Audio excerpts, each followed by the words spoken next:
Higala, kumusta? May buntag Iligan, may buntag Mindanao, may buntag Pilipinas.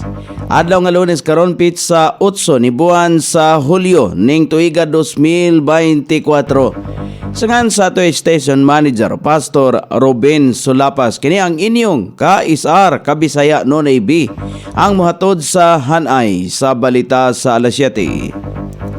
O karon sa uluhang tudling sa ato mga balita, high value target sikop sa drug bypass operation.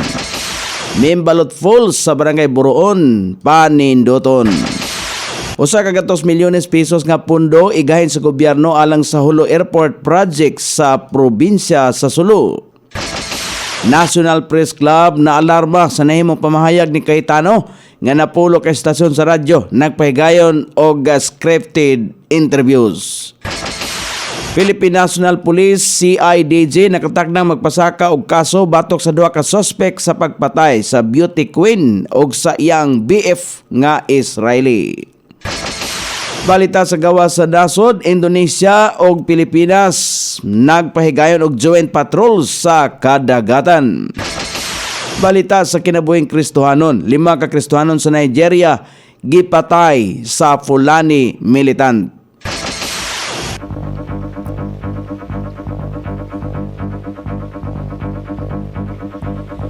Ini ang uluhang tudling sa ato mga balita nga dalit kanato ning istasyon. DXSR 106.7 sa inyong FM dial. Ang bugtong radyo sa dakbayan siligan nga nagsibiya sa balang kasulatan, pinasubay sa inspired and preserved. Not simply dictated, King James Version sa Anchor Broadcasting Corporation.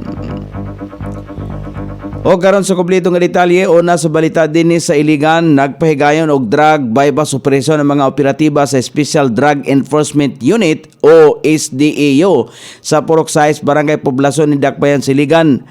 Punteriya sa operasyon mao ang usa ka high value target. Napalitan ng suspect og usa ka gamay nga pakete sa gituang druga nga mobalor sa 500 pesos. Nakuha usab gikan kaniya ang 5 ka mga medium size nga pakete, 4 ka small size ug 2 ka dagko nga sachet sa ginudahang druga. Ang mga nakuhang droga motimbang kini sa kapin kun kulang 10 gramos nga adunay estimated market value nga 40,000 pesos. Gilimod sa suspect ang nakuha gikan kaniya nga mga droga. Human sa inventaryo, gidala ang suspect sa Police Station 5 aron pasakaan kini og kaso sa paglapas sa Section 11 Article 2 sa Republic Act 9165 o Comprehensive Dangerous Drugs Act. Plano nga paninduton ang Mimbalot Falls sa Barangay Buroon isip pagmangandam sa pagdagsa sa mga langyaw nga turista nga muanhi atol sa kalihukan sa Iligan. Ipahigayon ang soft opening sa falls sa Hulyo 28 ning tuiga, diin gilauman nga motambong ang 300 ka mga internasyonal nga bisita gikan sa Amerika, Canada ug Europe.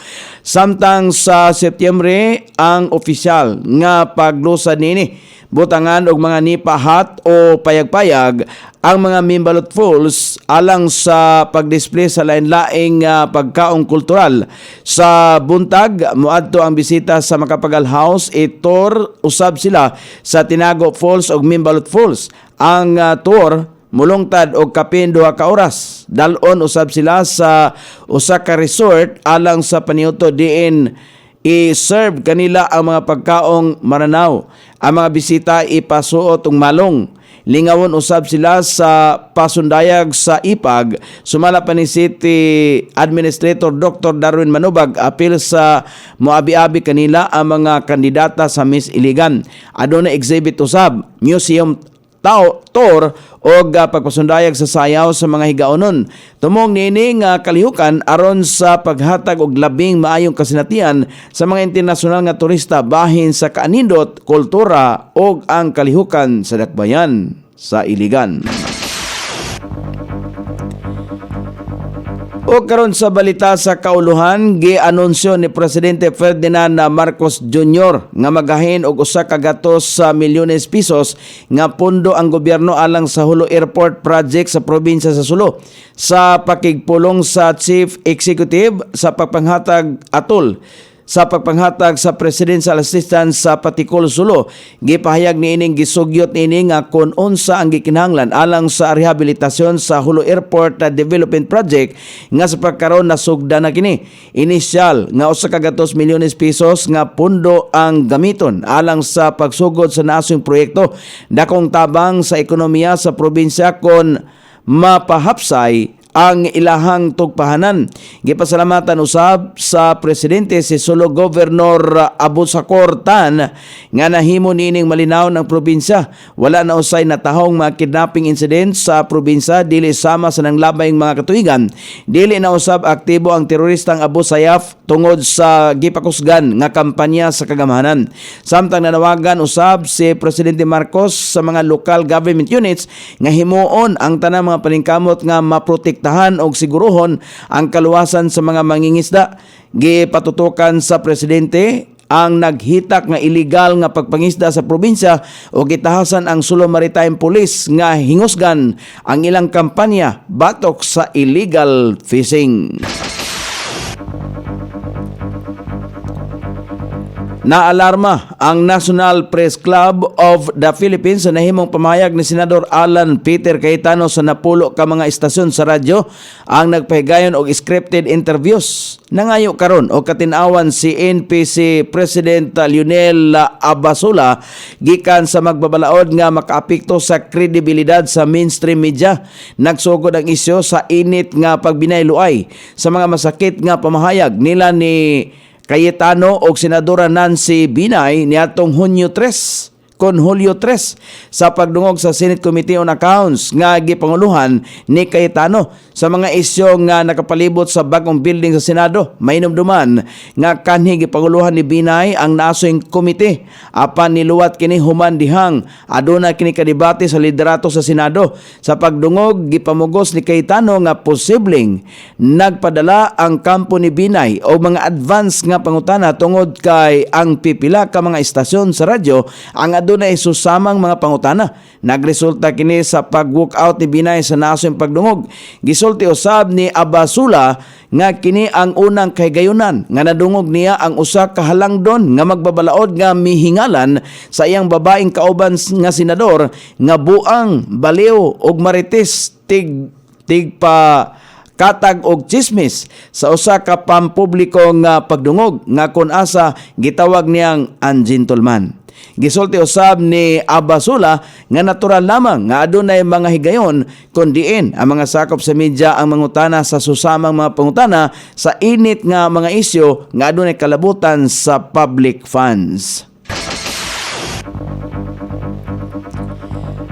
Malampuson ang resulta sa unang demonstrasyon sa automated counting machine ACM gikan sa usa ka remote province. Gihimo kini sa Commission on Elections Comelec aron masulayan ang mga bag-ong makina alang sa 2025 nga midterm elections. Nagpadala og mga election returns og logs ang mga sakop sa poll body gikan sa mga hilit nga isla sa Simonol og Bungaw, lalawigan sa Tawi-Tawi. Paingon sa Consolidated Canvassing System CCS og servers ang aktibidad ang nakalatid sa event nga gipanguluhan ni Comelec Chairman George Erwin Garcia o mga opisyal sa komisyon alang sa voter education seminar nga adunay ACM demo sa Bungaw ug Simonol. Parte kini sa ila ang pagpangandam alang sa 2025 nga national ug local elections ug Bangsamoro parliamentary elections sa panahon sa pilot test transmission. Parihong nga ECM sa Simonol o Bungaw ang malampuson nga nagpadala og election returns o logs sa Simonol CCS alas 8:51 sa buntag ug sa Bungaw alas 11:22. Hasta na usab ang mosunod nga mga unom ka servers nga kasamtangang naka-assign sa Comelec Main Office Intramuros, Manila, Municipal Board of Canvassers, Central Server, dominant minority party, dominant majority party, media server, Citizens Arm Server 1 ug Citizens Arm Server 2.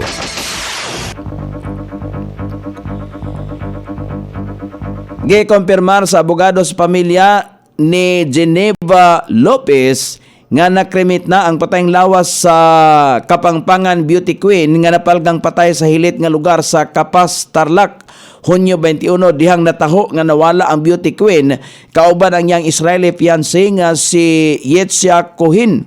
Kasamtangang ana-ana sa lungsod sa Pampanga ang haya sa dalaga samtang base sa gipahigayong autopsy nasayran nga adunay nalubong nga bala sa kalawasan ni Lopez ug ang iyang boyfriend. Sumala pa kang NBI Director Jaime Santiago base sa ilahang gipahigayong investigasyon nga nakaangkon og duha ka samad pinusilan si Lopez kon diin gipusil kini sa likod nga bahin og milapos ang bala sa dughan og sa iyang batiis samtang ang iyang Israeli boyfriend ang adunay duha ka bala nga nalubong sa dughan ini. Gipailalom sa ballistic examination ang nakitang bala sa lawas sa Beauty Queen nga si Lopez. Napahigayon na usab og DNA testing ang suko aron masiguro og ang timailhan sa mga nakitang patayng lawas samtang adunay gihuptan na usab nga duha ka suspek ang PNP CIDG ug base sa inisyal nga investigasyon posibleng away sa yuta ang motibo sa krimen. O karon sa balita sa gawa sa nasod, nagpahigayon ang nasod nga Pilipino ug Indonesia og joint patrol ngadto sa kadagatan sa Sulawesi ug Mindanao aron pakusgan ang kampanya sa duha ka nasod batok sa terorismo ug piracy. Kini nga gipahigayon inubanan sa mga miyembro sa Philippine Navy ug Indonesian Navy. Mainumduman nga ang kadagatan sa Sulu ug Sulawesi mao'y target sa mga pirata nga miyembro sa rebuilding grupo nga Abu Sayyaf Group. Tungod niini ipahigayon gihapon ang pagpahigayon og naval exercises ug uban pang kalihukan ilalom sa Corpat Filindo program. O karon sa balita sa kinabuhing Kristohanon, 5 kang Kristohanon sa nasod sa Nigeria ang nataho nga gipatay sa rebuilding grupo nga Fulani Militant. Sa taho, 3 sa namatay, anaa sa edad nga 7 hangtod 18 anyos. Samtang usa ka Kristohanon nga kuyog sa 5 ka nasamdan ug anaa sa tambalanan. Kini nga pagpangluto sa mga Kristohanon usa sa mga kaso nga nasinatian sa mga rigwi, usa sa mga nitibong katawhan sa naasoing nasod. O karon sa kahimtang sa pagbanabana sa dagan sa panahon, ang easterlies padayon makapiktar sa Luzon, Visayas ug ingon man sa Mindanao. Ang Eastern Visayas, Bicol Region, Quirino, Aurora, Isabela, Cagayan, Metro Manila ug ubang bahin sa Mindanao makasinati og manag-umon nga kalangitan karong adlaw. Patak-patak nga mga pagulan, epekto sa easterlies o localized thunderstorm. Sukod sa temperatura, dinhi sa Dagpayan Siligan, ang kabugnaon ana sa 25 ug ang kainiton mosangko sa 34 degrees centigrado. Ang adlaw misilang kaganiya sa alas 5:33 ug mosaw punya sa alas 6:30 sa sayong takna sa kagabion.